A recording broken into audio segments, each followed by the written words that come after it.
Okay, so are you ready to get into like all the royal drama? Always ready for some royal dish. Yeah, so this season it is really a doozy. Oh, yeah. Like it's got everything you'd expect, right? We got romance and family feuds and political intrigue. And fashion. Don't forget the fashion. Oh, for sure. Yeah. The costumes are amazing. Yeah. But what really gets you hooked is how this season brings in like these huge historical figures, you know? Like, come on, we all know who we're talking about, but then like peels back the layers and you start to see them as real people. Right. Like, behind the crown and the titles, they're dealing with the same stuff we all are. Heartbreak, family drama, the pressure to live up to expectations. Exactly. And let's be honest, everyone loves a little bit of escapism. We're guilty as charged. But this season also makes you think. It dives into those universal themes like what happens when duty clashes with desire? What's the cost of maintaining a public image when you're struggling behind closed doors? It's like no matter how grand your life seems, you're still human. It's so true. Okay, so speaking of drama, let's talk about Charles. Oh boy, here we go. This season really puts him under the microscope. Yeah. He's the heir to the throne, so the pressure's on to find a wife and produce an heir. Mhm. But, But his heart is elsewhere. yay, talk about a royal pickle. It's that classic tug of war between head and heart, you know. He's got this relationship that's been going on for years, and she's considered totally unsuitable for a future king. So he's stuck. Yeah. Like, what's he supposed to do? And then bam, enter Diana Spencer, Young, beautiful, the fairy tale princess, seemingly. at least on the surface. Right. On paper, she's like the perfect royal bride. Good family, proper upbringing, no scandals. But we soon learn there's so much more to Diana than meets the eye. Oh yeah, so much more. But first, she has to survive the royal family vacation. Oh, that's a big one. It's like this super private retreat in the Scottish Highlands, right? And Diana has to prove she can handle their world. Hunting, etiquette, you name it. The whole royal shebang. It's a real make it or break it situation. And you know what? What? She aces it. She does. Charms everyone, even bags the big prize while hunting. Which, by the way, is no easy feat. Those royals take their hunting seriously. Oh, totally. It's practically a sport. So you've got the fairy tale wedding, the family's approval, but things start to unravel pretty quickly. Yeah, the cracks in the facade start to show. Like, big time. Yeah. Diana's struggling to adjust to palace life. She's feeling isolated. And Charles is, well, let's just say he's still got his old flame on his mind. Their personalities clash, the pressure's intense, and then they go on that big royal tour down under, and it's a complete disaster. Oh, that tour was rough. Diana is dealing with postpartum struggles, the media is hounding her, and she's crumbling under the weight of it all. But here's the thing. Even though she's going through all this, she somehow manages to connect with the public in a way that Charles just doesn't. Right. It's like her struggles make her more relatable, more human. Exactly. She's vulnerable, she's emotional, and people respond to that. It's actually kind of ironic because her success just fuels Charles's resentment. Oh, the irony. Okay, so then we have Charles' near-death experience in the skiing accident. Oh, yeah, that was a turning point for sure. It shakes Diana to her core, and she tries to make the marriage work. But for Charles, it's like a wake-up call. He realizes he can't deny his feelings anymore. He's got to be true to himself, even if it hurts Diana. And hurt her, he does. He confesses his love to you-know-who. That one and only. And she actually hesitates. Which is surprising, right? Right. But get this. Turns out, being the other woman runs in her family. Her great-grandmother was in a similar situation, so she knows how messy things can get. Talk about a family legacy you don't want to repeat. So she tries to pump the brakes, but Charles is determined. He's like, I've got this. He basically tells her, leave this to me. It's like, whoa, dude. Chill. Total chills. He's willing to risk everything to be with her. Which is both romantic and reckless. Totally. Okay, but before we get too deep into that love triangle, let's bring in the other powerhouse of this season, Margaret Thatcher. The Iron Lady herself. Britain's first female prime minister. And her relationship with the Queen, well, let's just say it's complicated. It's like a clash of the titans. Two incredibly strong, duty-bound women, but their personalities and political views are like oil and water. Their first meeting is all smiles and polite conversation, but things go south fast. Yeah, especially when Thatcher's policies start to have a real impact on the country. Unemployment, social unrest, people are struggling. And the Queen, who cares deeply about her people, starts to have some serious concerns about Thatcher's approach. Right. It creates this tension between them. Big-time tension. Then there's that disastrous visit to Balmoral, the royal family's private retreat in Scotland. Thatcher clashes with their whole relaxed vibe. Like, they even call her out for working during their downtime. I know, it's like, girl, you're on vacation. But Thatcher's all business, all the time. It really highlights the difference in their worldviews. Thatcher's all about efficiency, hard work, results. And the royals were like, yeah, duty is important, but we also value tradition, leisure, enjoying life a little. It's a major culture clash. And then, to top it off, some guy breaks into Buckingham Palace. Wait, what? I know. Crazy, right? That's insane. He's like super frustrated with Thatcher's policies. He wants to talk to the Queen about what's really going on in the country. Oh, wow. So it's like a direct result of the political climate. It's a sign of how much tension Thatcher's policies are causing. And it puts the Queen in a really tough spot because she's supposed to be politically neutral. But she's also a human being who cares about her people. Right. It's got to be hard to separate those two things. And then you've got the whole South Africa situation. Oh, yeah. Apartheid is a major issue during this time. The Queen wants sanctions against the apartheid regime. But Thatcher is more focused on protecting Britain's economic interests. It becomes a major point of contention between them. It shows how their sense of duty can actually lead them to completely different conclusions. Just like, who's right? Who's wrong? It's so complicated. It is. And ultimately, all that tension, all that clashing, leads to Thatcher's downfall. She's forced to resign, pushed out by her own party. It's a dramatic end to her reign, and I love how the show portrays the Queen's reaction. Me too. Like, you can tell she's not exactly thrilled to see Thatcher go, but there's also this hint of sympathy there. It's like she recognizes Thatcher's strength, even if she disagreed with her methods. Right. Like, maybe she even respects her a little bit. Maybe even admires her. Yeah, it's subtle, but it's there. The show does such a good job with those little nuances. So back to Charles and Diana, things are about to get really messy. Oh. Charles, after his little heart-to-heart with you-know-who, decides to lay it all out for Diana. He doesn't hold back. He tells her, my loyalties lie elsewhere. I relinquish all responsibility for this disastrous marriage. Ouch. It's brutal. Brutal. I mean, talk about adding insult to injury. Poor Diana. I know. It's heartbreaking. It is. But in a way, it's also kind of liberating for her, don't you think? That's an interesting point. Like, now she knows where she stands. True. There's no more pretending, no more hoping that things will magically get better. Right. It's like a clean break, even if it's a painful one. Exactly. And it sets the stage for her to start building her own life on her own terms. I can't wait to see how she does that in the next season. Me neither. This is where things get really interesting. Okay, so we've covered a lot of ground here, from Charles and Diana's crumbling marriage to Thatcher's political roller coaster. But we've just scratched the surface. There's so much more to unpack. We'll be back next time to dive deeper into the lives of the other royals, the political landscape of the time, and of course, all the fashion. So make sure you subscribe to our channel and join us for part 2 of this royal deep dive. We promise it's going to be juicy. See you next time. Yeah, and that Christmas with the royals, it's just brutal, you know. You can see how isolated Diana is. Heartbreak. Yeah, totally. It's like she's surrounded by family, but she's completely alone. They just don't get her. Nope. And Charles, well, he's not exactly making things any easier. You know that Christmas scene where they're all gathered for the family photo? Yeah. It's just so symbolic, right? Diana is literally on the fringes, physically separated from everyone else. Oh, totally. It's like a visual representation of her isolation. But there's also this glimmer of defiance in her eyes. There is like a strength that's starting to emerge. That final scene with her standing there alone, tears in her eyes, but this new determination on her face, it gives me chills. It's powerful stuff, right?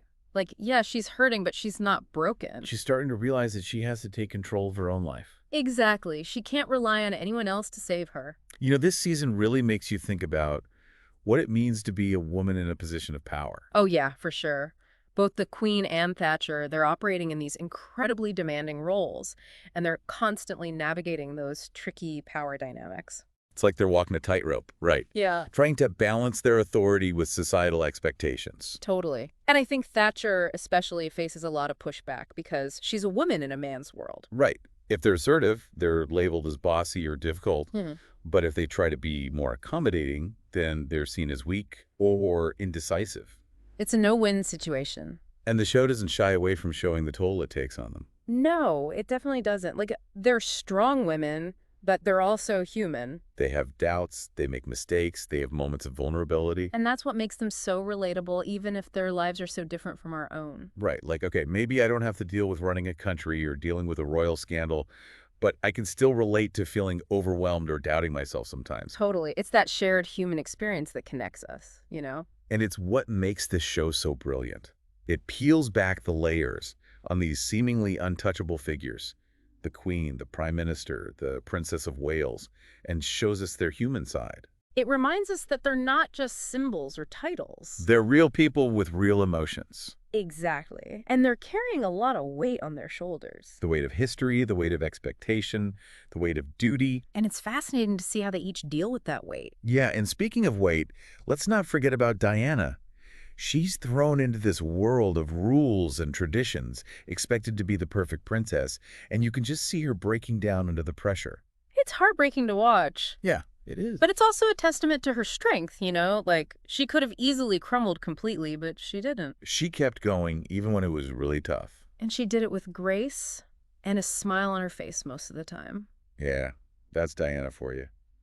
Always putting on a brave face. It makes you wonder what was going on behind that smile, though, right? Oh, for sure. I mean, the show gives us glimpses of her inner turmoil, but you know there's so much more to the story. And that's what's so compelling about her, I think. The mystery, the complexity, the fact that we'll never truly know what it was like to be in her shoes. Okay, so let's talk about image for a second. Ooh, yes. Image is everything in this world, especially for public figures. Diana, she gets it. She understands the power of image and how to use it to her advantage. Like, she's incredibly photogenic. Oh, yeah. And she knows how to work a camera. Totally. But it's a double-edged sword, right? It is. Like, that same public adoration can also be incredibly intrusive. And suffocating. Yeah, like, you can't escape the spotlight. The paparazzi are relentless. Totally. They're always there, lurking, waiting for that perfect shot, that scandalous moment. It's got to be exhausting. Totally exhausting. And Right. I think it definitely takes a toll on Diana's mental health. Okay, so real talk. How accurate is this show, historically speaking? Well, it's a dramatization, right? So Right, there's yeah. always going to be some creative license taken. But I think the writers have done a really good job of capturing the essence of these historical figures and the events that shape their lives. Like, it's not a documentary, but it's a good starting point for people who want to learn more about this era. Yeah, definitely. It's a great way to spark an interest in the history of the royal family and what was happening in Britain during this time. And it's definitely entertaining. I mean, the production value alone is incredible. Oh, I know. The costumes, the sets, the music. It's all so beautifully done. It's like you're transported back in time. Totally. Okay, so we've talked about Charles, Diana, Thatcher, the Queen. But what about the rest of the royal family? They're not just sitting around watching all this unfold, right? Yeah, no way. They've got their own dramas going on. We see Princess Margaret dealing with her own identity crisis. And Prince Philip trying to figure out his role in a changing world. And then there are the younger royals, Anne, Andrew, and Edward, who are all dealing with the pressures of growing up in the public eye. Yeah, it's like everyone's got their own stuff going on. Poor Margaret. She's always been the rebel, the one who chafes against the constraints of royal life. And this season, we really see her struggling.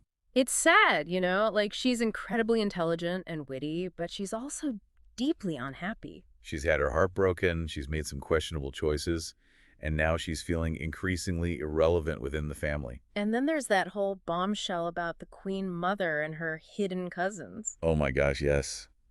Talk about a family secret. It's like something out of a soap opera. It really challenges that whole image of royal perfection, you know? Totally. It's like, oh, even the royals have their secrets and scandals. It makes you wonder what other secrets are lurking behind those palace walls. Oh, I bet there are plenty. And it makes you think about how we define normal, right? Yeah. Like, who gets to decide what's normal and what's not? And how society treats those who don't fit the mold. It's a really interesting theme that the show explores. It is. And it's just one of the many layers that make this season so compelling. There's so much to unpack, right? Totally. And it's a reminder that history is rarely neat and tidy. It's a mess. There aren't always clear-cut heroes and villains. It's all shades of gray. Everyone is flawed, and everyone makes choices based on their own experiences and their understanding of the world. And that's what makes this show so fascinating. Okay, can we just take a moment to appreciate the writing? Oh, the writing is fantastic. It's so sharp and witty, and the dialogue is just brilliant. The writers really captured the voices of these characters. Like the Queen's formality, Thatcher's bluntness, Diana's vulnerability, it all comes through so clearly. And they don't shy away from tackling tough topics either. No, they definitely don't. Infidelity, mental health struggles, political turmoil, gender inequality, it's all there. And they handle it with such sensitivity and intelligence. They don't offer easy answers or simple solutions They present these issues in all their messy reality. and let the viewers draw their own conclusions. It's the kind of show that stays with you long after you finish watching. It makes you think, it makes you feel, it makes you question. Okay, so I have to ask, what's your favorite part of this season? Oh, that's a tough one. I know, there's so much to choose from. But I think one of my favorite things is how the show explores the power of music. Oh, the music is incredible. It's like another character in the show. That adds this whole other layer of emotion and depth to the story. It's so perfectly matched to the mood of each scene. Gives me chills sometimes. Me too. Yeah. Like there's this one scene where Diana is dancing at the Royal Opera House, and the music is just so haunting and beautiful, and it perfectly captures her sense of isolation and longing. Oh, I know exactly what scene you're talking about. It's just so powerful, you know? Like you can feel her pain and her defiance all at the same time. You know, some people have criticized the show for being too sympathetic to the royals. Yeah, I've heard that. Like they say it glosses over their flaws and presents them in a more favorable light than they deserve. I can see where they're coming from. But I also think it's important to remember that this is a drama, not a documentary. It's meant to entertain, and I think it does that brilliantly. I agree. And I think the writers do a good job of showing the complexities of these characters. They're not all good or all bad, They're human, with flaws and strengths. and that's what makes them so interesting to watch. Totally. I mean, who wants to watch a show about perfect people anyway? That would be boring. So true. Okay, so as we wrap up our discussion of this season, what do you think are the big takeaways? What should viewers be thinking about as we head into the next season? Well, I think one of the biggest takeaways is that even those in positions of power are ultimately human.